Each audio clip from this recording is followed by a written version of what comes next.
Muy buenas noches, ¿cómo están, hermanos, amigos? Bendiciones para todos.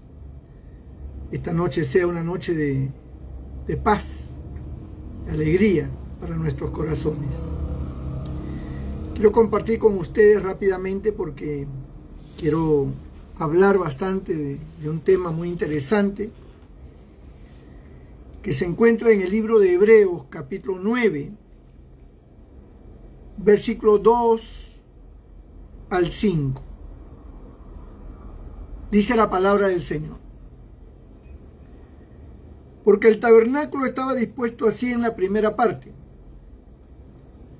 llamada por supuesto el lugar santo. Estaban el candelabro, la mesa y los panes de la proposición, y tras el segundo velo estaba la parte del tabernáculo llamado el lugar santísimo, el cual tenía un incensario de oro y el arca del pacto cubierta de oro por todas partes, en la que estaba una urna de oro que contenía el maná, la vara de Aarón que reverdeció y las tablas del pacto. Y sobre ella los querubines de gloria que cubrían el propiciatorio, de las cuales cosas no se puede ahora hablar en detalle. Como dicen acá en una región de Perú, en Piura, no entendí nada, pero suena bonito. Hay gente que lee o escucha, pero no le presta atención, ¿no? Está en otras cosas, su mente está divagando, no prestan atención a lo que se está leyendo. Pero le voy a explicar, porque para eso están los pastores, para explicar detenidamente, para darle su papilla a cada uno así en la boquita, para que puedan digerir. En el Antiguo Testamento, Dios habló mucho del Mesías y tomó muchos símbolos, cosas que Dios las consideró muy sagradas y consagradas para Él. Decían o tenían aquellas cosas características del Mesías, de lo que el Mesías era o de lo que el Mesías iba a ser. Cuando Dios le dijo a Moisés que hicieran el tabernáculo, Dios le dijo a Moisés: cuídate de hacer conforme yo te estoy mostrando aquí en el monte. No hagas el tabernáculo de otra forma, sino la que como yo te he mostrado, y no le añadas ni le quites nada. Haz exactamente como yo te lo he mandado. Para Dios era importante que Moisés obedeciera estas órdenes porque el tabernáculo representaba al Mesías futuro. Y cada cosa que colocara dentro del tabernáculo hablaba de él. Entonces, de todas las cosas que Dios mandó hacer, había un elemento muy importante que era el más importante de todos, a pesar de que todo lo que Dios había ordenado y había mandado hacer era importantísimo, pero había un objeto que era el más importante de todos, el más importante. Entonces Dios estableció que el tabernáculo tuviera tres partes. La primera parte era el atrio. El atrio era la entrada donde todos podían llegar con un macho cabrío, un cordero, dos palominos, dependiendo de su condición, para que en ese lugar donde estaba el altar de los sacrificios, se sacrificara estos animales y con la sangre de estos animales se esparciera sobre el cuerpo del pecador. Y la sangre del animal justificaba al pecador de sus pecados. Quedaba apto ante los ojos de Dios, era perdonado, en otras palabras, ¿no? Y Allí también se encontraba otra cosa sagrada, que era el lavacro, que era donde se lavaban los sacerdotes y limpiaban al animal y toda una serie de cosas. El pueblo venía hasta allí. Pero luego estaba el lugar santo. El lugar santo estaba separado, por supuesto, con cortinas, porque así estaba establecido, se habían hecho cortinas, ¿verdad?, para separar y que nadie podía ver adentro. Entonces, había una pequeña puerta al lado derecho donde entraban los sacerdotes, al lugar santo. En el lugar santo se encontraban varios objetos importantes. Estaba el candelabro, que era una especie de mecheros que tenía 7 brazos, ¿no? Donde allí se colocaba un combustible y se mantenía encendido ese candelabro, porque eso representaba a Cristo como la luz de este mundo, ¿no? El candelabro era la luz, era el que alumbraba. Tenía que estar encendido, no podía apagarse nunca. Pase lo que pase, tenía que estar encendido el candelabro. Luego estaba la mesa con los panes de la proposición, que eran unos panes que se hacían especiales, sin levadura, y que eran colocados en una fuente y sobre la mesa. Estos panes, cuando ya pasaba el día, solo lo podían comer los sacerdotes.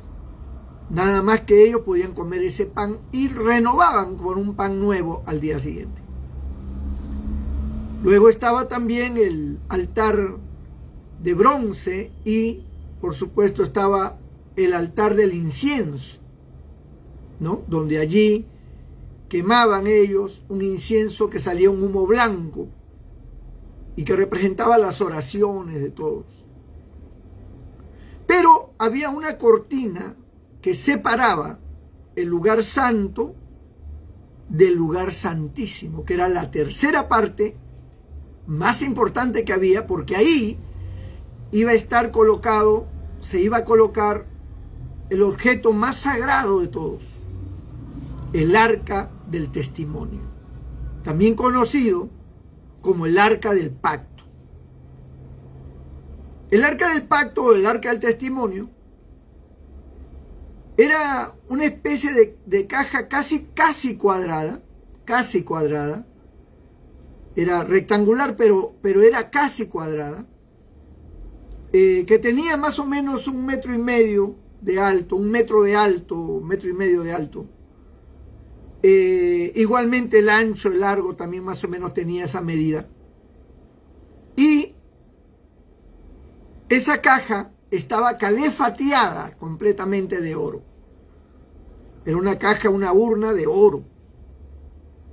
Dentro de esa arca, de esa caja, ese pacto, esa arca del pacto, había una puerta que se abría y se colocaba dentro del arca 3 elementos importantes.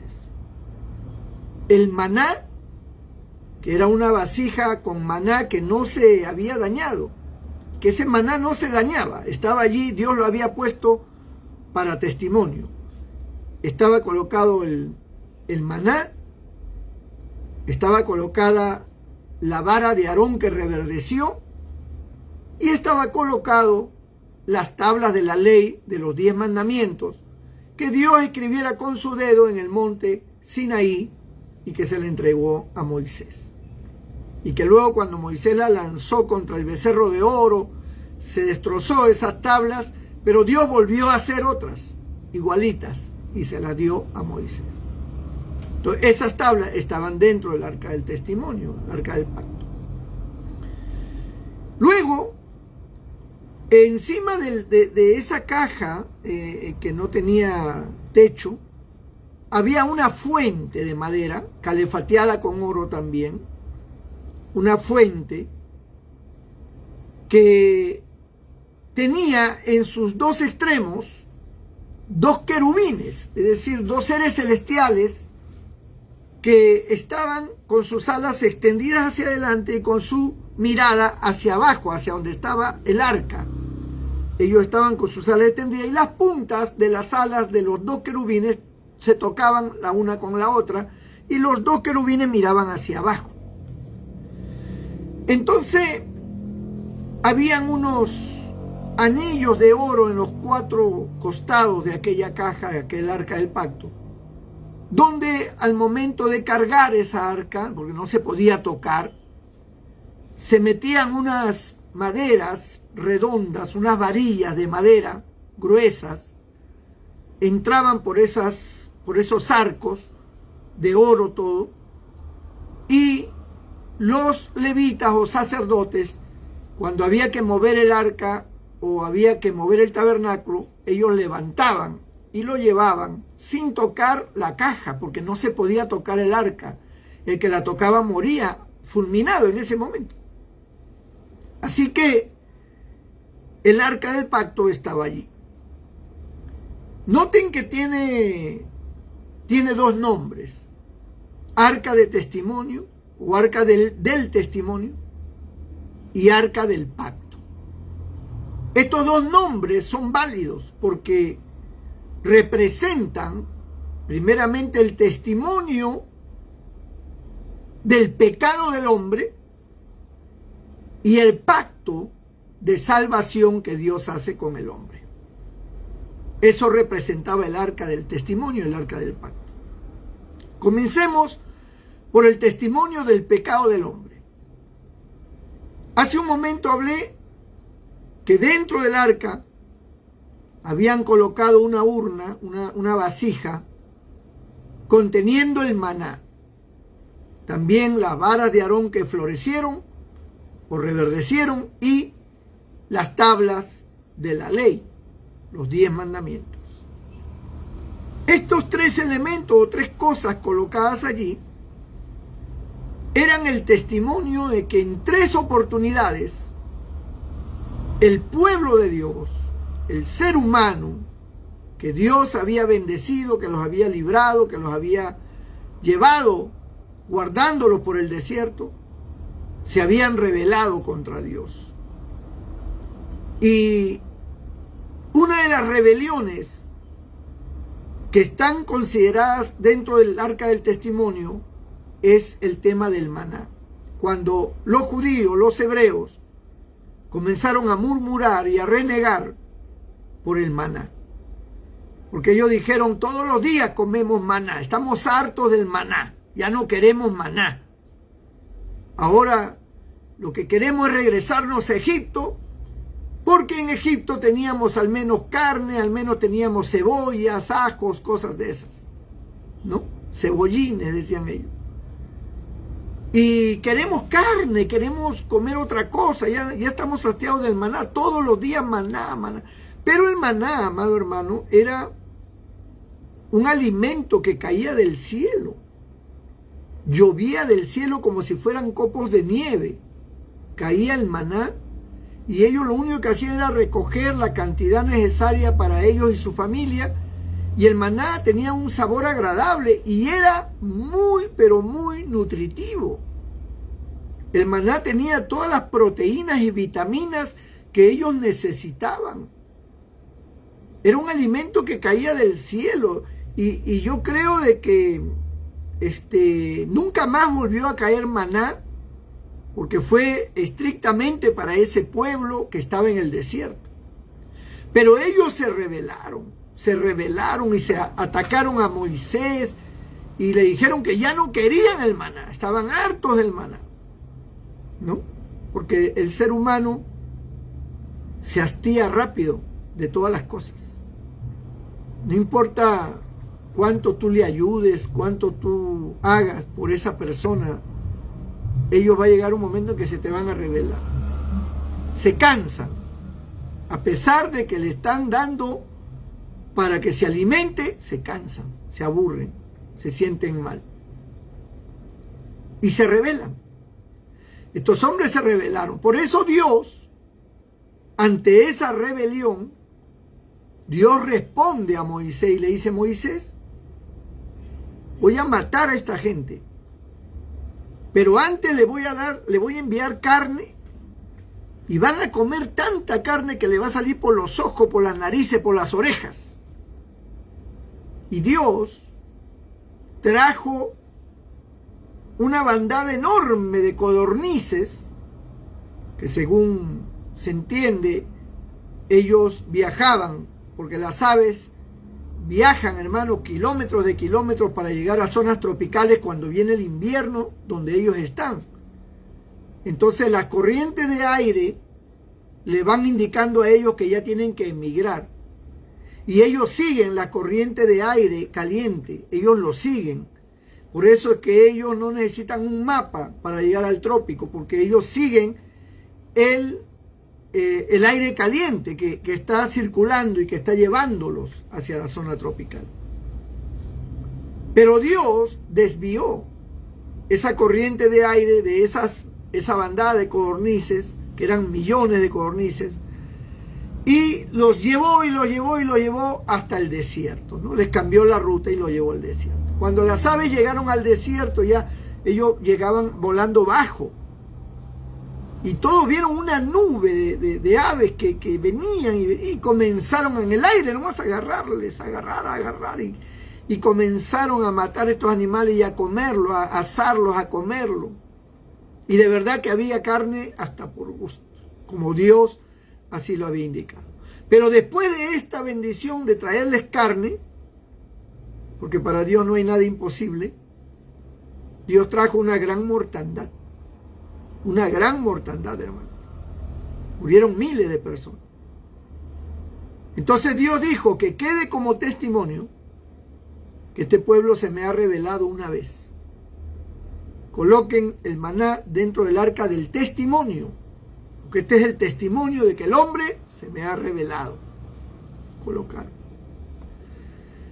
La segunda rebelión es cuando ellos no querían aceptar que Aarón, hermano de Moisés, fuera el sumo sacerdote, porque Dios había establecido el sacerdocio y había puesto a Aarón como el sumo sacerdote.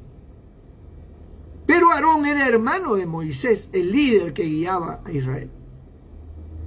Entonces, la gente comenzó a reclamar y a decir que Moisés muy convenientemente había colocado a su hermano como sumo sacerdote. Claro, todo queda en familia, ¿no? Decían, ¿no?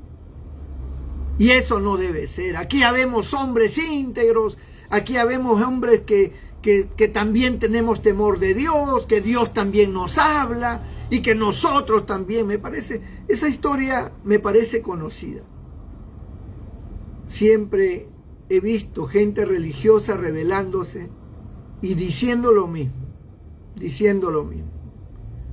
Porque Dios está conmigo, porque Dios me habla, porque Dios me guía, que a usted nomás lo guía, que usted cree que es el único, ¿no? Gente que habla así de sus pastores, que hablan así de sus líderes, y se rebelan y dividen y arman escándalos, porque ellos también son escogidos, dicen. Dios los ha llamado y que esto y que lo otro. ¿No? En ese tiempo los hombres se rebelaron. Entonces Dios le dice a Moisés: dile a este pueblo que vengan 12 de sus príncipes, de los más importantes de cada tribu uno de los principales, que vengan con una vara de almendro cada una. Una vara, un palo, un palito. Y un palo seco, por supuesto, ¿no? Y cada uno va a escribir su nombre en la vara, luego lo va a envolver. Aarón también hará lo mismo. Y lo colocarán en un lugar donde nadie los toque, donde nadie intervenga allí. Ahí pueden poner, si quieren, vigilantes, como quieran, pero esas 12 varas nadie las puede tocar. La envuelven para que nadie sepa nadie las vea, y la ponen allí en un lugar, y ahí esperamos hasta mañana, y mañana yo voy a escoger uno de los nombres que están escritos ahí, y ese será el sumo sacerdote, ese será el que yo he escogido, dice Dios. Así lo hicieron. Aparecieron los 12 más importantes, uno de cada tribu, cada uno de cada tribu, porque la tribu de Israel, el pueblo de Israel, perdón, eran 12 tribus, y colocaron su nombre en la vara, lo envolvieron y lo pusieron dentro de otra envoltura, y ahí lo dejaron. Y ahí se pasaron toda la noche en vigilia, mirando que nadie toque, que nadie agarre, que nadie... Todo el pueblo estaba ahí. Al día siguiente, Dios le dice a Moisés: muy bien, Moisés, descubre las varas. La vara que yo haya hecho reverdecer y cuyo nombre esté ahí, es la persona que yo he escogido para que sea el sumo sacerdote. Y cuando abrieron, desenvolvieron todo, descubrieron que había una vara, porque todos eran palos secos, pero descubrieron que había una vara que había reverdecido, que había echado flores y que había dado fruto de almendras. Era una vara de almendro y había dado fruto. Y cuando vieron, el nombre de esa vara era la vara de Aarón, ¿no? Y de esa manera Dios les tapó la boca a todos esos que se creían muy importantes y les hizo ver que no había sido Moisés el que había ordenado, porque hay gente que a veces cuando los pastores hablamos algo no nos creen. Hay gente que cuando nosotros decimos algo no nos creen que estamos hablando por nuestra carne, por nuestro pensamiento, porque nosotros pensamos así. Y no es así, hermano. Cuando nosotros declaramos algo que es importante y trascendental, es porque Dios nos pone ese sentir. Es como cuando Dios nos pone el sentir de alguien para trabajar, sea diácono, sea presidente de grupo, Dios nos pone el sentir. Las cosas vienen de Dios. Por eso dice en el libro de los Hechos, capítulo 13, ha parecido bien al Espíritu Santo y a nosotros, dice, ¿no? Los apóstoles siempre hablaban así: ha parecido bien al Espíritu Santo y a nosotros.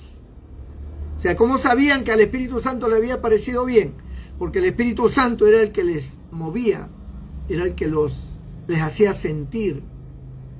Y ellos actuaban en base a ese sentir. Entonces, por segunda vez, Dios dice: pongan esa vara de Aarón dentro del arca del testimonio, como prueba de que una segunda vez este pueblo se ha rebelado. Luego aparecen las tablas de la ley. En las tablas de la ley, como ya dije, Moisés descendía con las tablas que Dios había escrito en el monte Sinaí. Pero el pueblo, al ver que Moisés no bajaba, pensaron que Moisés se había muerto, porque habían pasado como 40 días y Moisés no aparecía.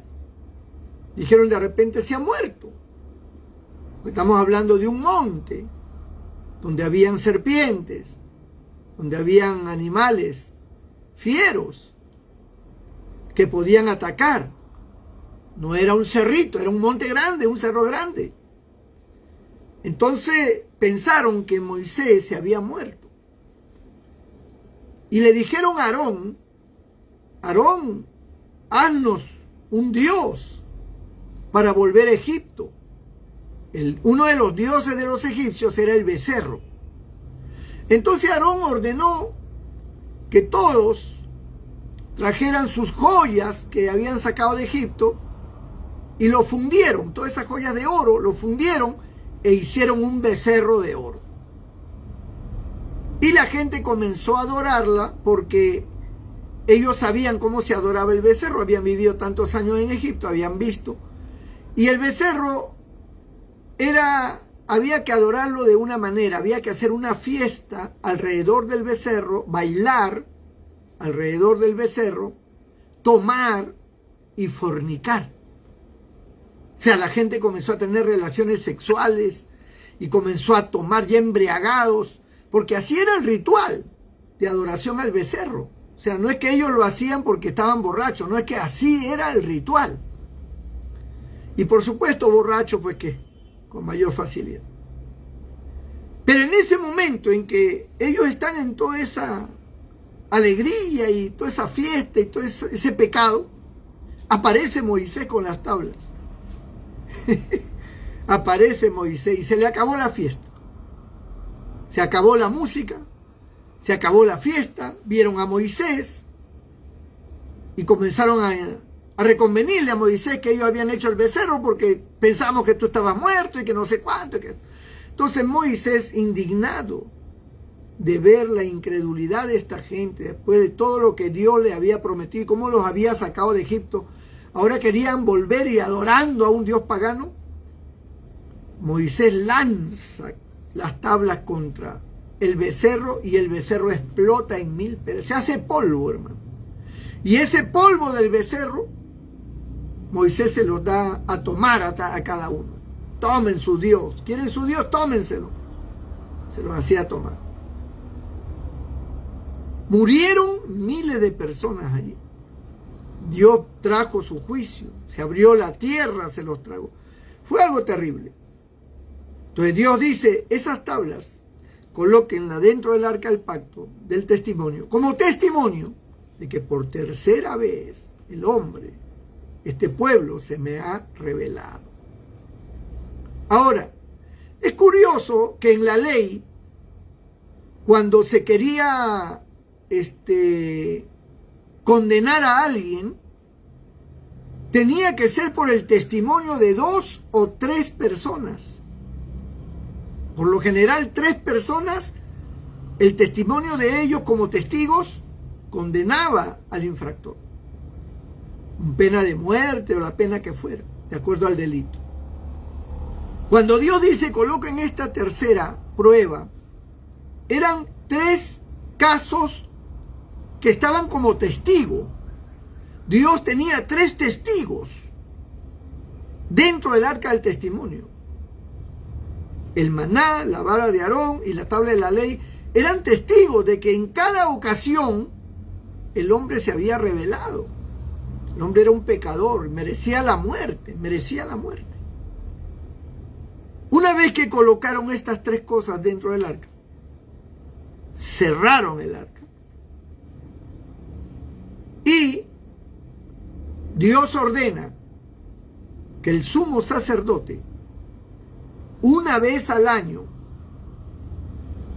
eche la sangre del macho cabrío o del cordero, porque todos los hombres hacían sacrificio por sus pecados, pero el sumo sacerdote venía una vez al año al lugar santísimo para interceder por toda la nación hebrea. Y venía con un tazón lleno de sangre del cordero de un año que mataban para, de esta manera, implorar el perdón por todo el pueblo, por toda la nación. Para entrar al lugar santísimo, que nadie podía entrar porque estaba cerrado allí, y aquel que se asomara nada más moría. El sumo sacerdote se colocaba ropas especiales, una túnica con muchas campanitas. Cuando los demás sacerdotes que estaban en el lugar santo escuchaban las campanitas que él estaba caminando, entonces decían, Dios lo ha aceptado, no se ha muerto, porque si él caía muerto nadie sabía. Lo que indicaban que estaba vivo eran las campanitas que sonaban de sus vestiduras. Entonces él entraba con ese tazón de sangre. Y recuerdan que sobre el arca había una fuente donde estaban los querubines mirando hacia abajo. Él vaciaba la sangre en aquel depósito que se llamaba el propiciatorio. Así se llamaba esa fuente, el propiciatorio. Y allí llenaba de sangre el propiciatorio. De esa manera el pueblo quedaba justificado. La razón de que los dos querubines o seres celestiales estaban con sus alas extendidas y mirando hacia la fuente implicaba dos cosas. La primera, que cuando ellos miraban abajo, antes de que vaciaran la sangre, ellos veían las tres causas de testimonio que condenaban al hombre. Los querubines miraban el pecado, el maná, la vara de Aarón, las tablas de la ley, que representaban en ese momento el testimonio del pecado, de las tres rebeliones que habían habido durante el proceso de incursión a la tierra prometida. En ese proceso de ir a la tierra prometida se habían ocurrido estos tres casos.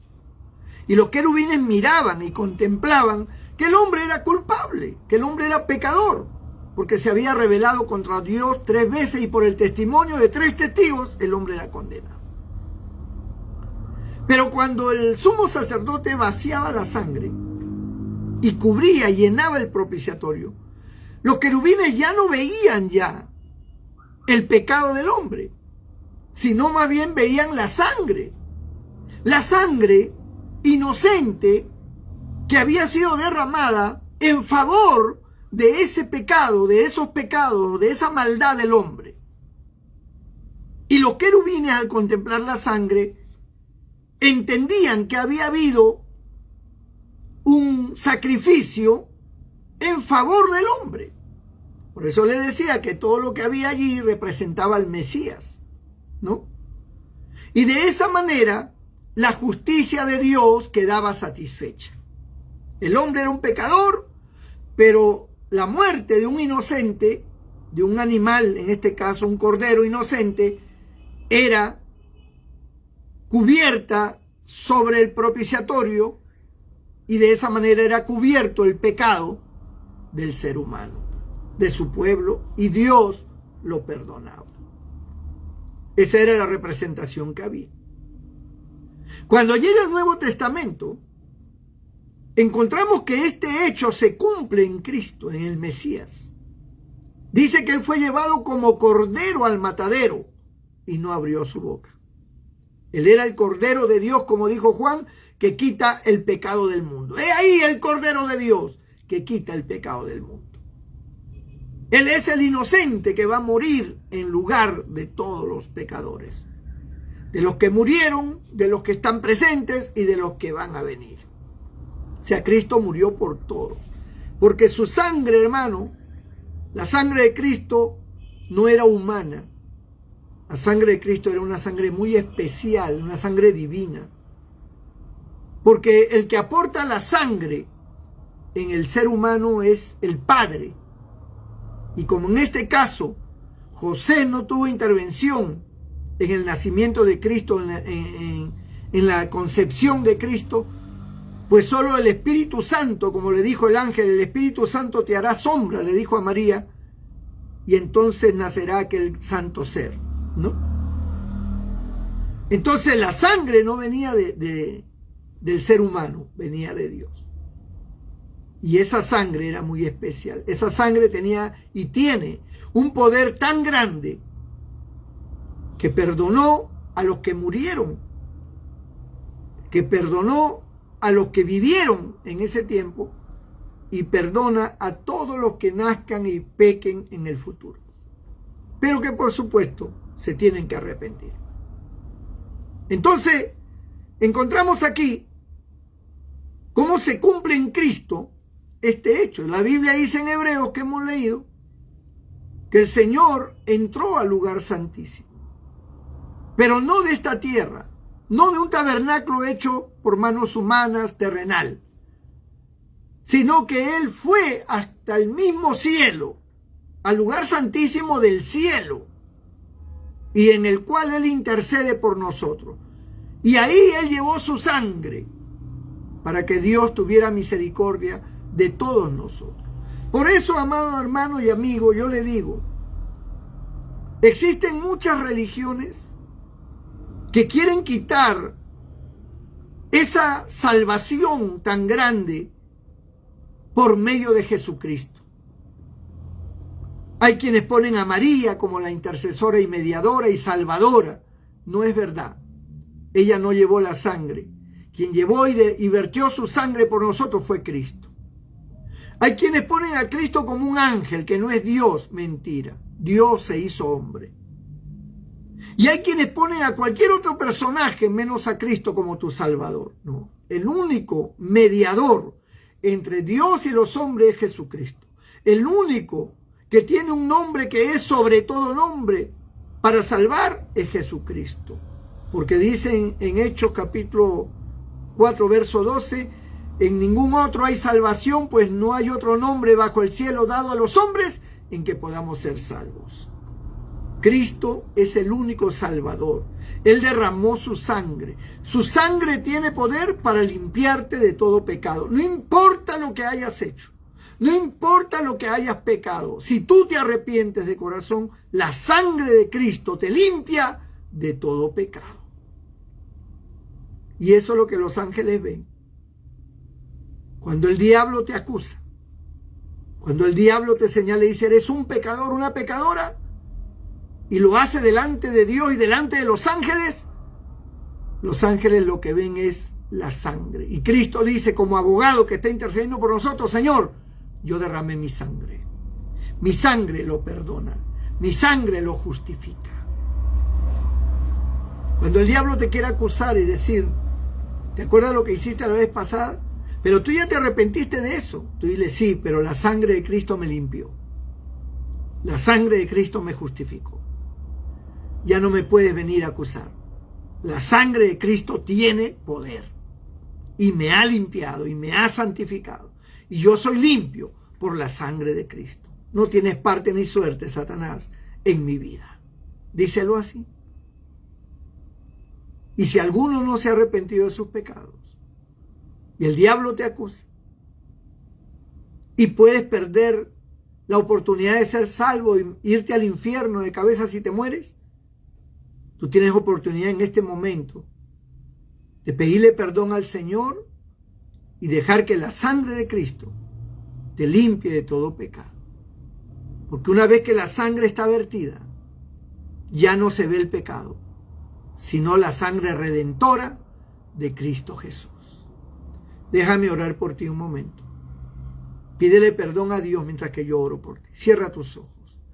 Padre, en el nombre de Jesús, mire estas vidas sinceras que están en sintonía y que al escuchar tu palabra se acercan a ti de todo corazón a pedirte perdón por sus pecados. Perdónalos, Padre Santo. Límpialos con la sangre de Jesucristo de toda maldad. Lávalos, Señor, con esa preciosa sangre y haz de ellos nuevas criaturas. Y los que estén enfermos, Señor, tócalos, sánalos, quita sus dolencias, sus males. En el nombre de Jesús. Amén y amén. Dios te bendiga, mi hermano, mi amigo. Nos vemos 8 de la noche como siempre. Dios te guarde.